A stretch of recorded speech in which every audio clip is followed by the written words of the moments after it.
महान हंस की खोज। शांत गांव टिडलीविंक में हमेशा कुछ न कुछ मजेदार होता रहता था।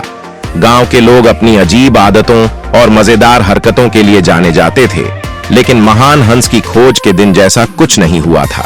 सब कुछ एक धूप भरी सुबह से शुरू हुआ, जब किसान फंबल ने अपनी प्यारी हंस गिरती खो दी। गिरती कोई साधारण हंस नहीं थी, वह गांव की सबसे चालाक और शरारती हंस थी। वह दरवाजे खोल सकती थी, जूतों के फीते खोल सकती थी और यहां तक कि अन्य जानवरों की आवाजों की नकल भी कर सकती थी। एक दिन उसने साहसिक यात्रा पर जाने का निर्णय लिया। किसान फंबल ने हर जगह खोजा, लेकिन गिरती कहीं नहीं मिली। निराश होकर उसने पूरे गांव में खोज का ऐलान किया और वादा किया कि जो भी गिरती को सबसे पहले ढूंढेगा उसे एक शानदार दावत मिलेगी। गांव के लोग हमेशा मजे के लिए तैयार इस खोज में उत्साहपूर्वक शामिल हो गए। सबसे छोटे और सबसे जिज्ञासु टिम्मी ने गिरती को ढूंढने का दृढ़ संकल्प किया।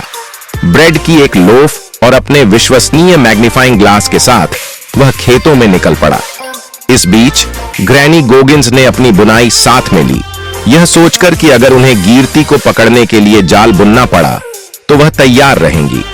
मेयर मडल का अलग ही प्लान था।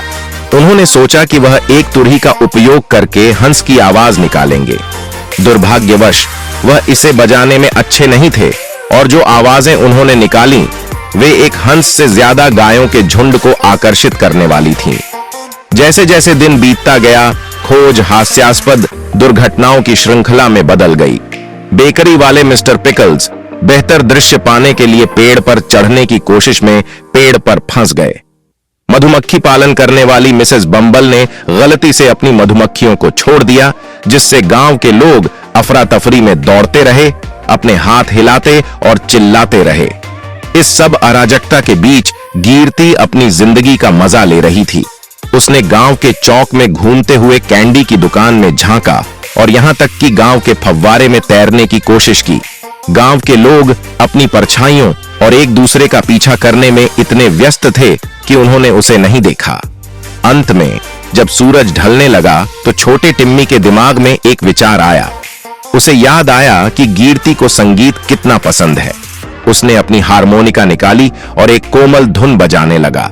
निश्चित रूप से गिरती ने संगीत सुना और हमेशा की तरह जिज्ञासु होकर उसकी ओर बढ़ी।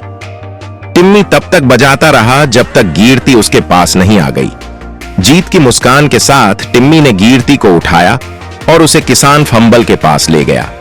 पूरा गांव इकट्ठा हो गया, अपनी दिन भर की मस्ती और शरारतों के बारे में हंसते और चीयर करते हुए।